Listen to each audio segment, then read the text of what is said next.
Yeah. Hi, Maddie. What brings you in today? Hi, I'm just looking for some extra help because I've been really struggling with setting boundaries with work and my partner and some of my friends and my family. Okay, great. Let's delve into that. Do you have a specific area that you'd like to address first? Probably with work. Okay. So where do you work and how often? Just a little Um, background. I work full time as a recovery advisor at, so basically I help people with substance and alcohol issues and I meet them in their homes and I kind of act as like sober support for them. Okay, that's awesome. By the way, that's a great field to go into. We definitely need more substance. What was it called again? Recovery advisors. Recovery advisors. Okay. Um, okay, so tell me a little more about that. Why do you feel like there needs to be boundaries in that field? I just feel like overwhelmed a lot. Like I have a caseload of about 15 clients and I meet with them once a week and I just feel like I'm always worried about them and they like reach out to me a lot. They have my own like they have my personal phone number and my email and I just feel like I never stop working. Okay. Have you thought about ways prior to this that you could help yourself set boundaries, or how does it feel? I've thought about it a little bit, but I think that I just get concerned that, if I don't answer the phone, that one of my clients is going to, have a reoccurrence and, like something bad could happen. And does anybody in the program give advice on how to avoid this, or things that they've done in the past to help themselves? Yeah. Like, is this a problem that they face with a lot of their specialists? I feel like our leadership and my management, they talk a lot about like self-care and like they talk about setting boundaries, but then I don't know, they don't really give any guidance besides, if you want to stop working at 5, then don't answer the phone after 5. But that doesn't really, I don't know, I just feel like that kind of like it just feels weird to me, like in this line of work. Yeah, no, I definitely understand. I feel like it's probably very difficult to go home and then switch your mindset from being like a helper to just yourself, or a friend to someone else who's not in need. So few suggestions. How do you feel about going on Do Not Disturb and specializing the new focus function for work? And then you could set that on like 9 a.m. to 5 p.m. Then it would block out those messages after. Like you could use something with electronics, like how to separate it. Would that be something that you're interested in? I mean, because it is my personal number, like that would block out like I think all of like anyone who's trying to get in contact with me, and I do want to answer for my family and my friends, and I even want to answer for my clients if I know that it really is an emergency and if I'm in the place where like I can help them. Like I want to I rather answer the phone and them not, have a reoccurrence than me not answer the phone and that's what's going on. But I just wish that I could not reply to the like little things without feeling like I'm gonna like lose rapport with the client, if that makes sense. Yes, that does make sense. Okay, so this is another idea we can.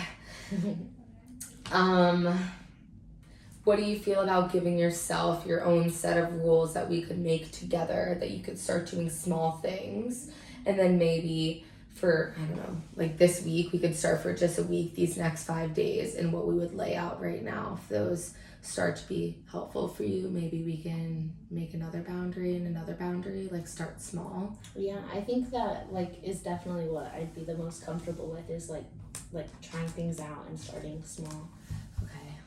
Good. That's a good place to start. I'm glad that we got there. I don't know how you work, but I'm a type of person that has to write a lot. So like I would create a checklist like for the week, Monday, Tuesday, Wednesday, and then like if you did it or not, and keep track of Like how often I respond to a text or a call from a client. Yeah, like we could do it like that, or you could create like another boundary that says when I get home, every hour I can respond for 5 minutes to those people, or check this. Like, do you know what I'm saying? Like, you have to think about what's small enough and where you want to start with. Mm-hmm. And you can do one thing, two things. But then if you follow that on Monday or feel like you did or didn't you could like write a check mark or something next to Monday. And that still leaves you time to check and respond with them, but also like this is your set time. But then and then maybe in the future after 8 p.m. like you're done, unless it's an emergency. What are your thoughts on that? Yeah, I think that's like doable. Yeah, I think that's doable. Okay, do you want to choose what you'd want to like try to give up or improve for this week? Maybe this week, like I can just maybe tell my clients, like just not like feel like I have to respond immediately. Like maybe I can, if it is like a later text in the evening, maybe I can just say like, okay, I'm not gonna reply to this until the morning unless it seems like an emergency. I like that. So I have another question. Okay. Do you think they abuse the fact that they have your number?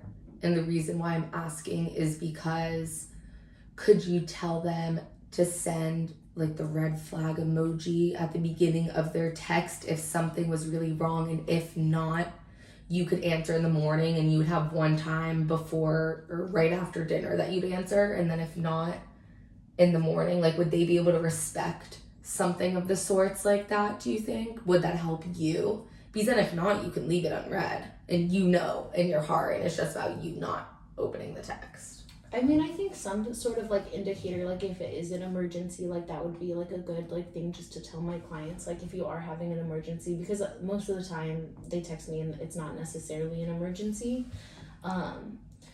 Yeah, and just let them know like in advance that I'm gonna, like if I don't respond like that evening, if it's not an emergency, like it's just because those aren't work hours. Or yeah, like if it is, please like this, like literally send an emoji or something in the beginning of the text so you know, and those will you'll 100% open. Yeah. I don't know, just like another thought, and if it, and then you can tweak it. I would see maybe how it goes for a week.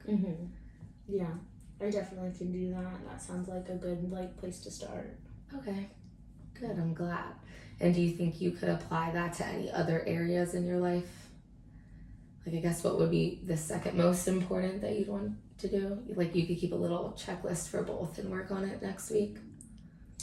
Yeah, I mean, I don't know. Like, I think, like, just like in general, I struggle with boundaries. Like, not necessarily, I just like, I don't know. Like, I just have a hard time, like, saying no. Like, if I feel like I can do it, like, if I feel like it's something, you know, that like I physically like I have the time for, or whatever, even if I don't have the mental capacity for, like I just always do it. Like I don't know, I just don't ever say no. Like even if I, you know, just want to like have some time for myself, like I don't know, like I feel selfish. I don't know how to explain it. It's selfless, not selfish. You always like to do things for other people and you don't put yourself first, which is a good quality, but it also hurts like some other parts of your life.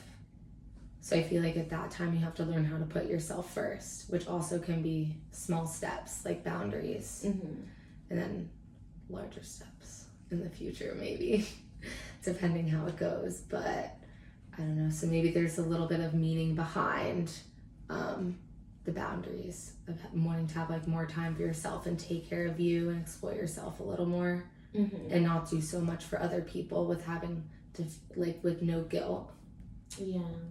Yeah, I really struggle, like, if I do say no, like, with guilt, and, like, I feel like a lot of the time, like, I'll get overwhelmed because I will say, like, yes to too much, like, I just want to make, I don't know, like, I just don't want to be, like, difficult, or, like, say no, and I feel like saying no is difficult.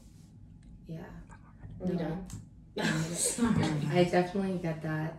I feel like that's a really fine line that you have to balance between, but I think if you want to start working on it, like you're gonna have to prioritize you first sometimes. Like you could think in the back of your head like, okay, like do I really need to be doing this? Or at least do I have to do this today? Can I leave this for another day? And I don't know, it's easier for me to think in small parts, like if you think about just today, and then like not tomorrow or the next week. I think that'll be a little more helpful, but I appreciate you opening up to me, and I think that starting with the boundaries is a nice start, and hopefully next week we can follow up and see if that works, and if not, we'll definitely be able to find other avenues Do you have any last minute thoughts or questions? No, I don't think so. Okay. Thank you for talking to me and well, it was coming today. Yes, of course. I hope that you feel comfortable in a safe space, and I look forward to continuing our sessions. See you next week.